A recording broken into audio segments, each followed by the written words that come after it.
The war in Ethiopia recently marked 1 year. A conflict between the government and leaders of the northern Tigray region has left more than 5 million people in Tigray in need of aid. The conflict has also spread to other regions of the country, including Afar and Amhara, and armed rebels affiliated with the Tigray People's Liberation Front are edging closer to the capital, Addis Ababa. As the rebels have gained traction since the summer, the government is increasingly accusing aid agencies of supporting them. There is no clear evidence to support these claims, and aid agencies and donors adamantly reject them. In no sense and in no history of humanitarian assistance here in Ethiopia has USAID ever provided any kind of food or drugs or any other kind of assistance to TPLF or to armed groups in Ethiopia. In the latest of a series of obstructions of aid, the government has detained a number of staff of UN agencies. The United Nations is pushing for the release of 16 Ethiopian staff who've been detained by the government in Addis Ababa. We are, of course, actively working with the government of Ethiopia to secure their immediate release. Suspicion of aid in Ethiopia is not new. For decades, successive governments have tightly controlled aid in the country and put international agencies on a tight leash. And for a long time, aid organizations went along with that. Instead of pushing back, they towed the line. The international community went along with that too, because Ethiopia was a stable partner of the West in a volatile region. But now, as the government finds itself in the midst of an active conflict and stands accused of war crimes, including starving its own people to death as a form of punishment, many aid agencies feel the status quo of staying silent is no longer acceptable. I'm Heba Aly, and this is Rethinking Humanitarianism. Ethiopia is an extreme example of what's becoming the norm in today's conflicts, the politicization of aid. The government is preventing aid from getting into Tigray and has suspended or detained several NGOs and UN officials.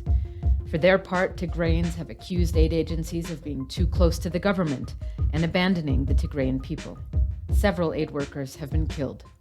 As aid workers speak out about their lack of access and about the man-made famine in Tigray, they're being accused of partiality and being hammered with lies and vitriol from both sides. So today, we're digging into how the aid community should react in such situations. What's the right balancing act? Should they be speaking out against the government? Or is that considered taking sides, being too political, and jeopardizing the limited access they currently have? Or is speaking out in the face of war crimes and human rights abuses the very responsibility of humanitarians, and one that has been abandoned in Ethiopia for too long? Before we try to answer those questions, let's get some context from Ethiopian journalist Samuel Getachew, who joins us from Addis Ababa. And I should note that reporting on Ethiopia is extremely complicated, and just like aid workers, journalistic access to the regions where humanitarian needs are most severe has been obstructed, and some journalists, including Samuel, have gotten used to receiving death threats. Samuel, welcome to the podcast. Hi. So the war started just over a year ago. Can you summarize for us what this conflict is about and who is fighting whom? Well, the conflict began last November, and it was a fight between the Ethiopian government and the TPLF, the Tigray People's Liberation Front. The TPLF had just conducted an election that the government said was against the constitution of the country. They had delayed election all over the country, blaming COVID. But the TPLF decided to hold its election, and then it was accused of attacking an army base in Mekelle. And the government said they needed to respond to it. And then the conflict began. The prime minister said it will take a few weeks and that will be done. But it has continued, affecting not thousands, but millions of Ethiopians. More than 2 million Ethiopians are displaced. Thousands have left to the Sudan. There are many, many people in need of aid, and there are many, many parts of the nation that we can't reach because of lack of communication, and medias are not allowed to be there. But I have to tell you, the victims that this conflict is creating, without blaming anyone, is just overwhelming. You mentioned the difficulty of getting access to different areas, and journalists do have very little access to Tigray. You were able to visit the region in June, and what did you see there?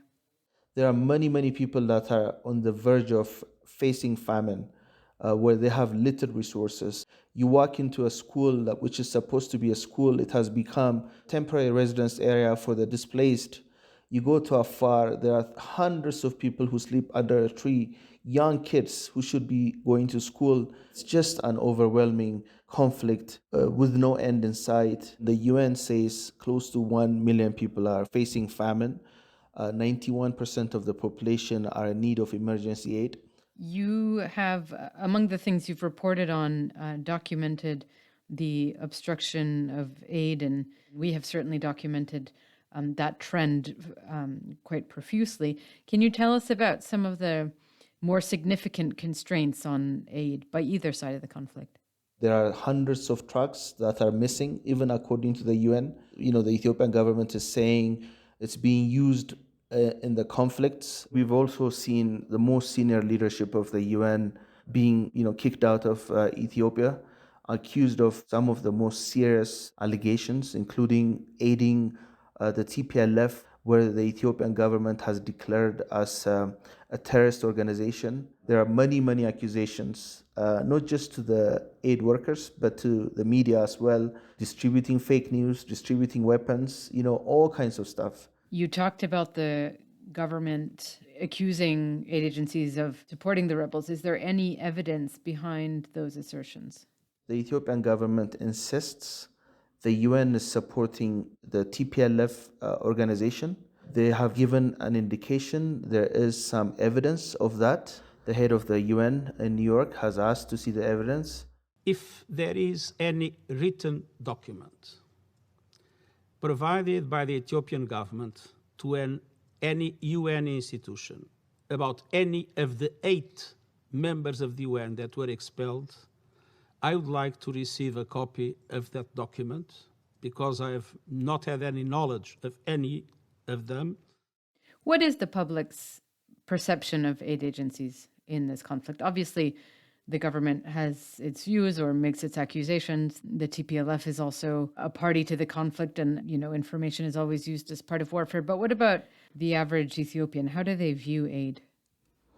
Well, aid has been with us longer than I remember. The 1984-85 aid organizations started coming, and many of them stayed behind. They've become so important, but they also have been accused of aiding organizations that the government sees as a terrorist group. They've been accused of using their trucks to send weapons. You just have to read social media to only know that Ethiopians are beginning to have misgivings. There's always a question, why are they here? What's in their interest? So that kind of question has been going on for a long time. But since the conflict has begun, since the TPLF started to have strength and started advancing far from Tigray to the Amhara and the Afari region, people have started to accuse the UN of providing them aid. But it sounds like it has history that goes much longer than this conflict and that dates back to the days of the famine in the 1980s, that skepticism of aid. Yes. And as international aid agencies, NGOs, the UN are coming under pressure, accusations by the government, but also real pressure on their operations. What about local or grassroots or diaspora aid organizations? Are they able to operate and fill some of that humanitarian need that you described? When the TPLF laid a coalition government starting in the early 90s, they brought this idea of ethnic federalism. So everybody became an ethnic bloc. You're an Amhara, you're an Oromo. So now the focus is on all these ethnic groups helping one of their own. There's a diaspora group for Amharas, for Afari, it's not for Ethiopia, it's just for the ethnic communities. Samuel, thank you so much for taking the time to share these difficult stories with us, and good luck with your reporting moving forward. Thank you. Before we move on, it might be useful to give you a quick crash course on Ethiopian history and politics. Ethiopia was a monarchy until 1974, when a military council known as the Derg overthrew the emperor. In 1991, the Derg was itself overthrown by the guerrilla fighters of the TPLF, the Tigray People's Liberation Front. Yes, the same group that is now at the heart of the current conflict. The TPLF ruled Ethiopia as part of a coalition of different ethnic political parties known as, wait for it, another acronym, the EPRDF, Ethiopian People's Revolutionary Democratic Front. But the TPLF was the one calling the shots, and its rule was characterized by fast economic growth, yes, and a strong partnership with the West, but also ethnic federalism and severe human rights abuses. Protesters overthrew the TPLF coalition in 2018, and Prime Minister Abiy Ahmed took office. He released political prisoners and promised democratic reforms, and he won a Nobel Peace Prize for ending a long-time war with neighboring Eritrea. But soon after, tensions between the new government of Abiy Ahmed and TPLF leaders led to a civil war in which the obstruction of aid has become a defining feature. Unable to defeat the Tigrayan forces militarily, the government has blocked commercial and humanitarian supplies from regularly entering Tigray, throwing hundreds of thousands of people into famine. And as the rebels have pushed into the regions of Amhara and Afar, people there are struggling to get help too. International NGOs that have spoken out against the conflict and against the blockade have had their operations suspended, while many of the most senior UN officials coordinating the humanitarian response have been kicked out of the country. It's a decision UN Secretary General Antonio Guterres said violated international law, and it has prompted protest at the UN Security Council in New York. We called for today's urgent meeting because of the Ethiopian government's reckless expulsion of 7 key UN officials, including the head of UNICEF, the head of the UN OCHA, and a senior official from the Office of the UN High Commissioner for Human Rights. These expulsions are an affront.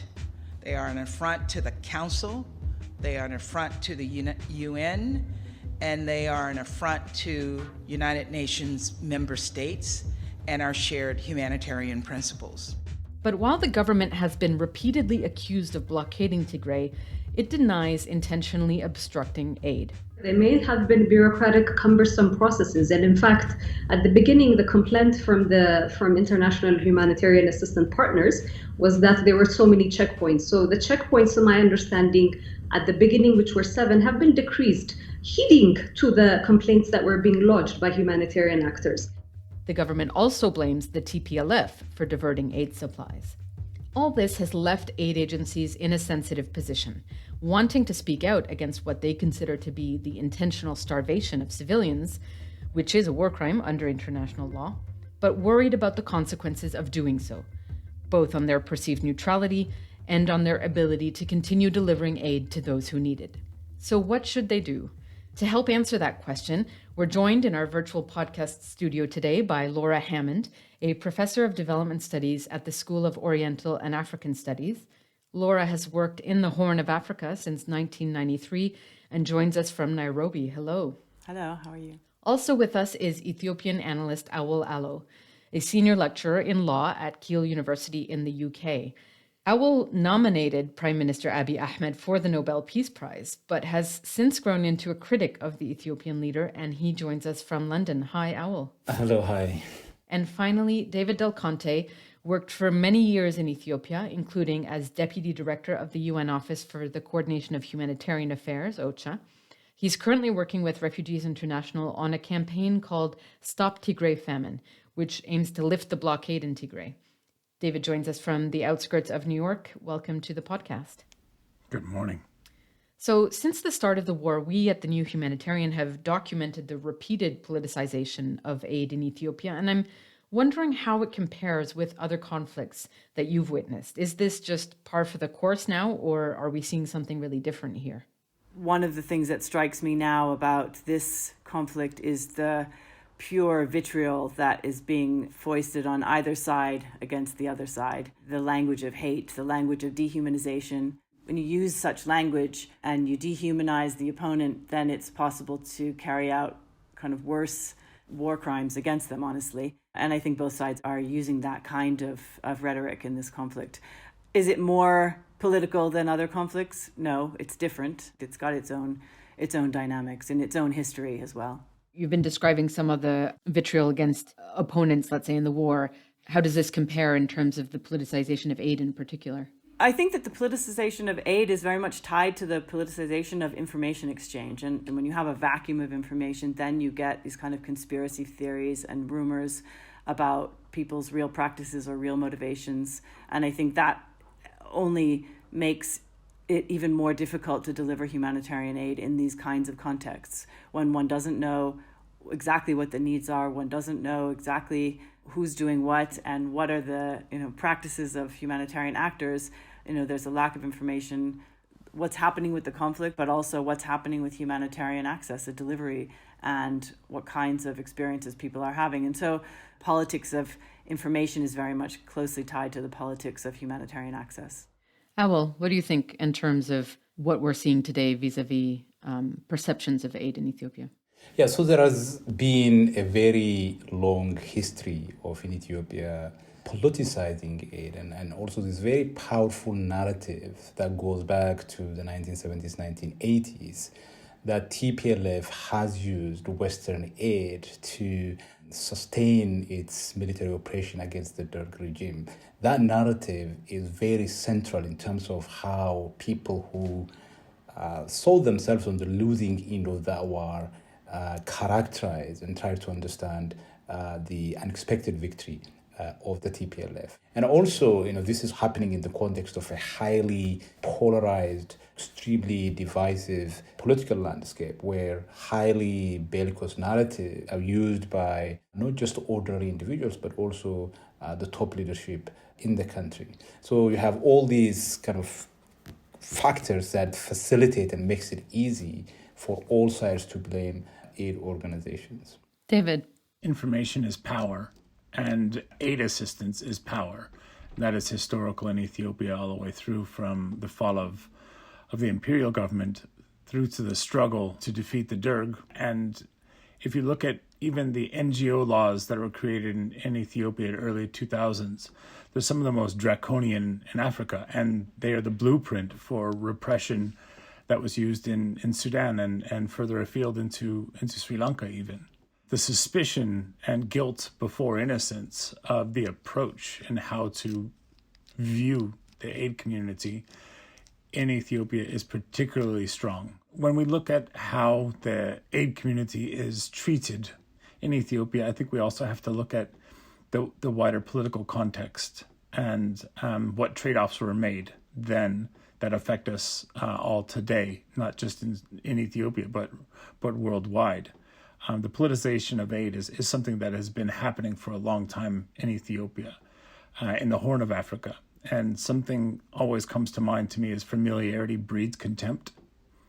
The aid agencies have been in these villages, in these communities for decades now, providing assistance that is channeled through government, allowing government to say, I gave you this, not MSF, not WFP, that control, that power, which has been part of the governance system in Ethiopia for such a long time. It's a particularly toxic cocktail. And accusations of partiality, accusations of malfeasance have not been stood up and pushed back by donors to the UN or NGOs or by the headquarters of the UN or the NGOs, leading to a sense of powerlessness in Ethiopia. If you're a UN or an NGO person and you're facing such accusations, facing such suspicion at all times, it's a very difficult tide to swim against.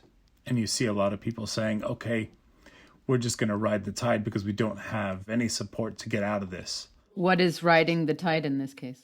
In Ethiopia, we have a humanitarian aid operation that traditionally was operated through government. And because you're already taking away some of the systems and structures that would create independence for you, that you're independent, impartial, neutral, operating on the basis of need rather than operating on the basis of where the government tells you to work. So you're already playing off the back foot. And when the government says you can't have more than 2 expats in a country, when the government says I will choose your national staff for you, or at least vet them to make sure, you're already giving ground and giving ground and giving ground. When you're told to work in certain geographic areas because it is in the interest of the state, you're already giving ground and giving ground.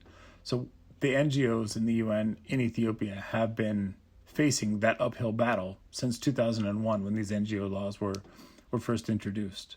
So when I say ride the tide, it's how hard do I fight this year to get a few changes on the NGO laws or a few changes that gain ground, and the progress is glacial. And all of a sudden, your quote-unquote partner in humanitarian development assistance is part and party to a particularly violent and particularly brutal conflict. Where do you start? How do you get out of this cycle where you are almost in a Stockholm syndrome?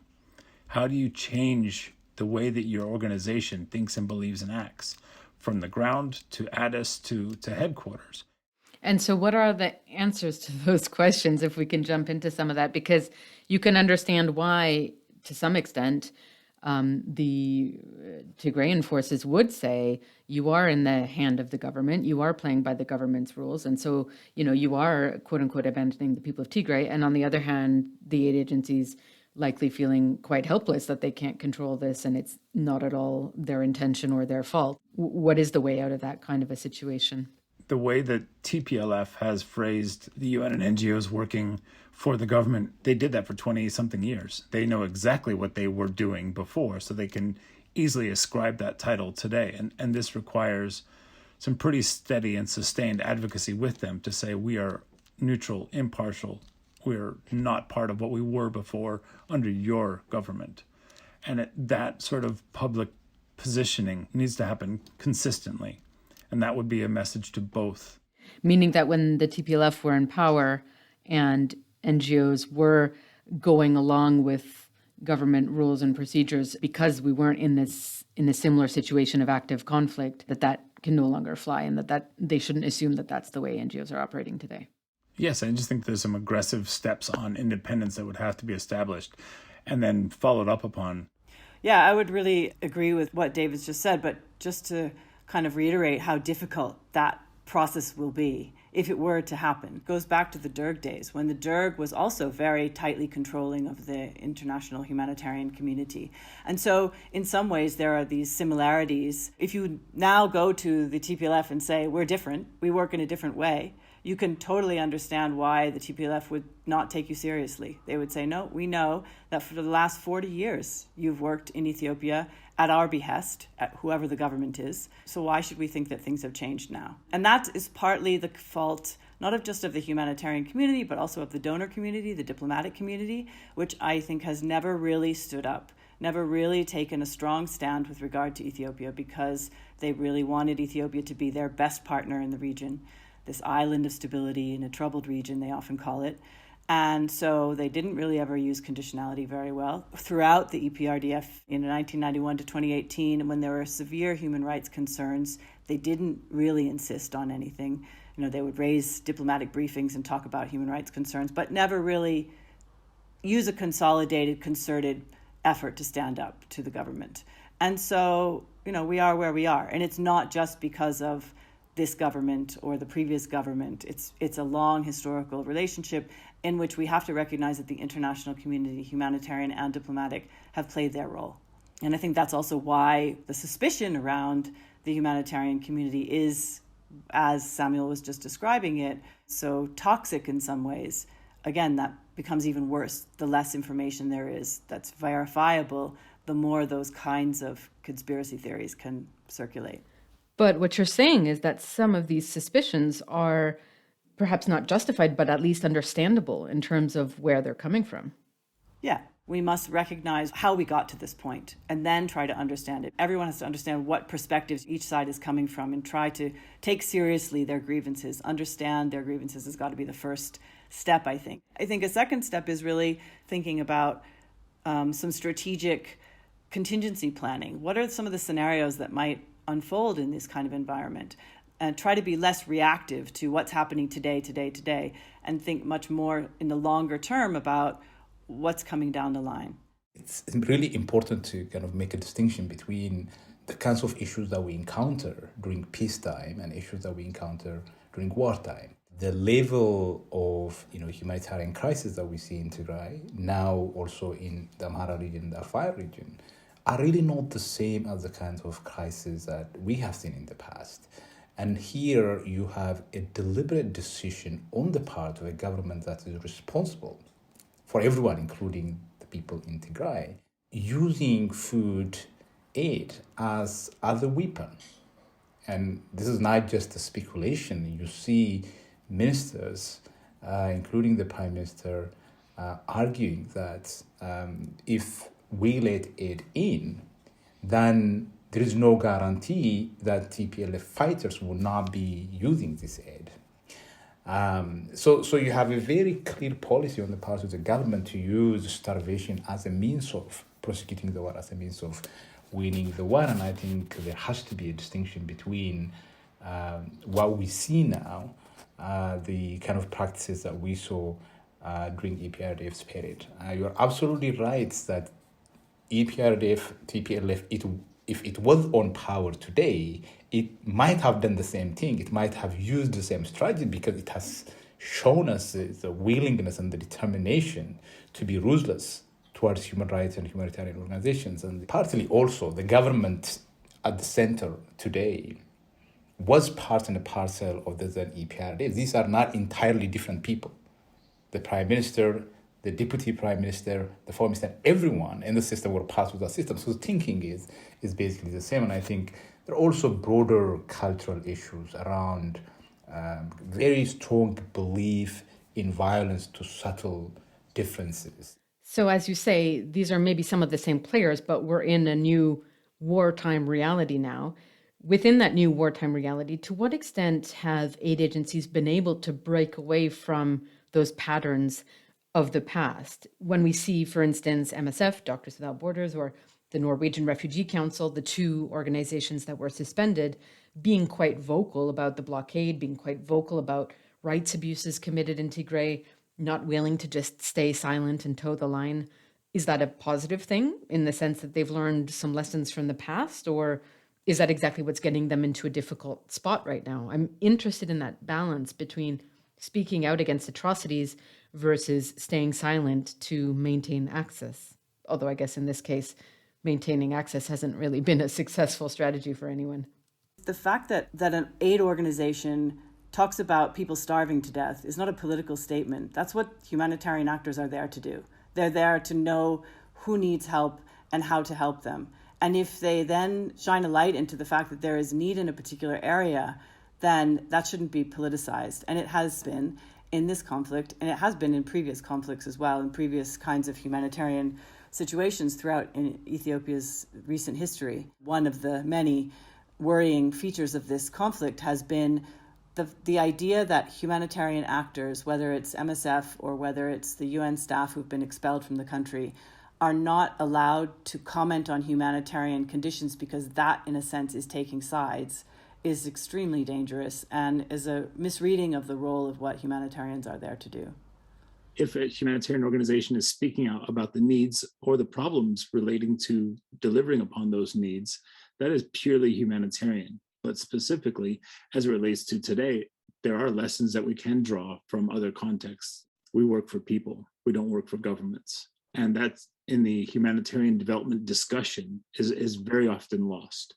And we've seen the discussion about how do we continue to support the people in a context where we have no access or very little ability to maneuver and support. I would never want to trade places with those country directors in Ethiopia making this decision and this recommendation to their capitals.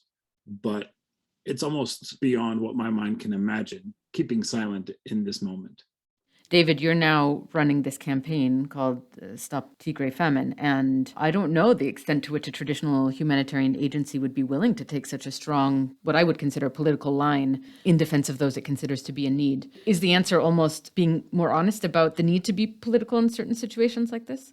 Independent humanitarian work is perhaps the most political of interventions that the international community engages in another country.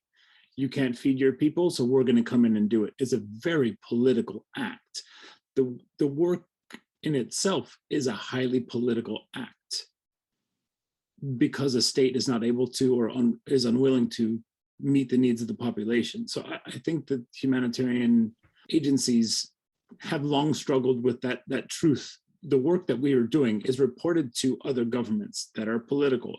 The work that we do is reported to the UN Security Council, which is inherently highly political. We try to battle with that, and it comes out in different ways. In Ethiopia, we decided to go to ground and be completely silent as operational agencies, trying to avoid that arena. But as an advocacy organization that is non-operational, we do have the ability, the window of time to speak up on some of these issues because those who are delivering can't. So we chose Stop Tigray Famine because there's been a famine ongoing for 11 months. We know that numerically, we already know that. So calling it what it is not a stretch from a humanitarian point of view. It's in a political space, which is fine. We're always in political spaces, but getting comfortable to that suit is something that a lot of organizations struggle with, and I completely understand why. And there's a balance there that I think as a non-operational organization, we don't have to struggle with. But if I was operational and if I had staff on the ground, I would be worried about how I was presented as well. I mean, there aren't really easy answers in this kind of situation, but I do want to ask each of you one last question, which is, as usual on our podcast, if there was a step that aid agencies who are operational on the ground in Ethiopia today could take to help navigate this politicization and to position themselves in a way to be able to deliver humanitarian aid effectively, what would you suggest to them? Find that middle ground. It's very difficult in this conflict to just occupy a middle ground, to call for attending to humanitarian suffering wherever it may be, without saying this side or that side. It's very difficult even to call for peace in this conflict. We saw during the protests in Addis Ababa, when one of the speakers just spoke about the need for negotiation, they were pretty quickly silenced. And those of us who on social media speak about peace are constantly pushed into one way or the other. You're on one side, you're on the other. No, there has to be a middle space, and humanitarian actors need to be involved in that. But it doesn't need to be about picking sides. It has to be about trying to create that space, that humanitarian space, to be able to respond to need according to where it is. There is famine going on in Tigray. Unfortunately, the circle of need is spreading. It's spreading outside of Tigray, and this is no longer just a matter of what's happening in Tigray. It's what's happening in Afar, what's happening in Amhara, and it could be spreading further. So we really need to just really focus on where is their need and how can we occupy that middle ground to try as much as possible not contribute to the further escalation of this vitriolic kind of rhetoric around the conflict, which is not helping anything.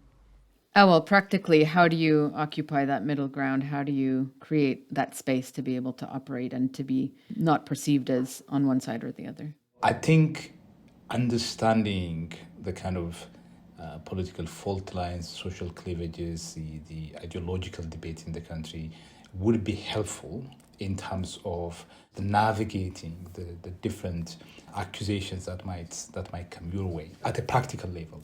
But apart from that, I think it's important to remain true to humanitarian principles because, when you deal with highly authoritarian systems, then I think the best way humanitarian organizations could do their job is by remaining true to those principles, even if that means inviting accusations of impartiality. Okay, because I was just going to say, well, isn't that what they've tried to do in this case and it hasn't really worked? But I guess what you're saying is the reactions we're seeing today are par for the course. We just have to be ready for them and accept that that's going to be part of the game and stick with it. Exactly. What is missing out of the conversation in Ethiopia is for those who are leading the humanitarian community really standing up aggressively and challenging member states, not only the host government, but the neighbors and the organizations such as the African Union, the UN Security Council, to defend that space. That a blockade of civilians is never acceptable. And that needs, while enormous in Tigray, are growing in Amhara and will grow throughout the country should this not stop. So these are things that I think can and should be done from that executive level of the humanitarian community, UN and NGO and the Security Council and those who support these organizations, because it will continue to metastasize and grow, not just in Ethiopia, but if we don't do this, what's next? We learned some awful lessons from Syria, from Yemen, from Sri Lanka about our silence. We created Rights Up Front. We created R2P post facto that had no impact. And it really didn't change the way the humanitarians were perceived globally or in specifically complicated places like Ethiopia. So I think there is a time which is overdue to really step on that gas, to take that aggressive leadership role and reinforce international laws, principles, and how we work. David, Awol, Laura, thank you very much for coming onto the podcast. It's a difficult question without very straightforward answers, but I do hope we've been able to inject some rethinking into the way the humanitarian sector deals with these politicized situations. Thank you very much. Thank you. Thank you. Thank you for having us. That's it for this episode, but you'll find plenty more on Ethiopia, including reporting on aid obstructions on our website, thenewhumanitarian.org, and we'll put a few articles of interest in the show notes. If you've got thoughts on this discussion, we'd love to hear them. Should the humanitarian sector speak out more aggressively and stand up more firmly to the government? Or does that risk politicizing humanitarian aid even further? Have member states abandoned the agencies on the ground by failing to apply sufficient diplomatic pressure? Have you worked in a context where aid workers were under pressure by the government or weren't perceived as impartial? How did you or your organization cope, and what lessons did you learn? I'd really love to hear different perspectives on this issue. Write to us or send us a voice note at podcast@thenewhumanitarian.org. And today we'll leave you with a clip from Ethiopian Prime Minister Abiy Ahmed when he was accepting the Nobel Peace Prize 1 year before the war broke out. Ethiopia had just established peace with its longtime archenemy, Eritrea, and in the speech, he categorically rejected war and made statements that today seem in stark contrast to the crimes his government is alleged to have committed. This podcast is a production of The New Humanitarian. This episode was produced and edited by Marta Vanderwolf, and I'm your host, Heba Aly. Thank you for listening to Rethinking Humanitarianism. War is the epitome of fail for all involved. I know because I have been there and back. I have seen brothers slaughtering brothers on the battlefield. I have seen older men, women, and children trembling in terror under the deadly shower of bullets and artillery shells. You see, I was not only a combatant in war, I was also a witness to its cruelty and what it can do to people. War makes for bitter men, heartless and savage men.